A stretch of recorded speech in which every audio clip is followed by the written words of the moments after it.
Hello friends, నిన్నైతే video ఏం post చేయలేకపోయాను. ఎందుకంటే నా బర్త్డే. ఆ వీడియో ఈరోజు అయితే పోస్ట్ చేస్తున్నాను. ఏం లేదండి, ఆ రోజు కొంచెం పులిహోరను పాయసం చేశాను. తర్వాత బయటికి వెళ్ళి ఇంకా పిల్లలతో అలా కొంచెం ఎంజాయ్ చేసుకొని వచ్చేసాము, అంతే అండి. అంతగా ఏం చేయలేదు, అందుకే ఏం వీడియో తీయలేదు. ఓన్లీ ఈ పులిహోర వీడియో అయితే తీసానండి. పాయసం వీడియో తీసాను, అదైతే రేపు పోస్ట్ చేస్తాను.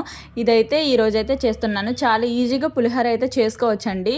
అందరూ పులిహోర అంటే చాలా కష్టంగా ఫీల్ అవుతారు. కొంచెం ఈజీ మెథడ్‌లో చేస్తే ఏదైనా ఈజీగా చేసుకోవచ్చు. ముందుగా అన్నాన్ని ఉడికించుకొని ఒక ప్లేట్‌లో అయితే పెట్టుకోవాలండి. తర్వాత దాంట్లో పచ్చిమిరపకాయలు 3, కొంచెం సాల్ట్, కొంచెం కరివేపాకు పైన చల్లి కొంచెం కలిపి పక్కన పెట్టుకోవాలి. తర్వాత దాంట్లో చింతపండు ఉంటుంది కదా, ఆ మగ్గైతే తయారు చేసుకొని పక్కన పెట్టుకోవాలి. తర్వాత తాలింపు అయితే పెట్టుకోవాలండి. తాలింపు అంతా దించే ముందు లాస్ట్‌లో కొంచెం ఇంగువ వేయండి, చాలా బాగుంటుంది. ఇవన్నీ బాగా కలిపిస్తే పులిహోర అయితే రెడీ అయిపోతుందండి. మీలో ఎంతమందికి పులిహోర అంటే ఇష్టమో కామెంట్ చేయండి. వీడియో నచ్చితే లైక్ చేయండి. బాయ్ ఫ్రెండ్స్, నెక్స్ట్ వీడియోలో కలుద్దాం.